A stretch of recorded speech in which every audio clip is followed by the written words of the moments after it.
LORA তার শরীরে serum নিয়ে অতিমানবীয় শক্তি ফিরে পেয়েছে। লোরা লোরা বলে ডাকতে থাকে রিভার্সদের মেজর। তার হাত রোবোটিক চোখে আতঙ্ক আর গর্জন। লোরা লোরা লোরা বারবার নাম উচ্চারণ করে, যেন তার ভিতরের আতঙ্ক চাপা দিতে চায়। কিন্তু লোরা থেমে যায় না। শুরু হয় প্রাণঘাতী লড়াই।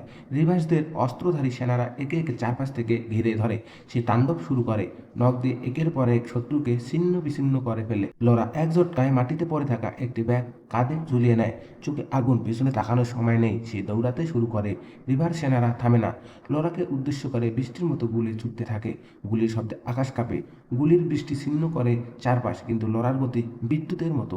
লোরা গুলির মাঝে অদৃশ্য হয়ে যায় এক বিল্ডিংয়ের ভিতর। সেনারা এসিয়ে ওঠে। ও পালাতে পারবে না। তারা পেছনে না তাকিয়ে দৌড়াতে থাকে। ভারী বুটের শব্দে জমিন কেঁপে ওঠে, রাস্তার ধোয়া। তারা চারদিকে ছড়িয়ে পড়ে লোরাকে খুঁজতে। মরিয়া ওপর থেকে ছায়ার মতো ঝাঁপিয়ে পড়ে লরা।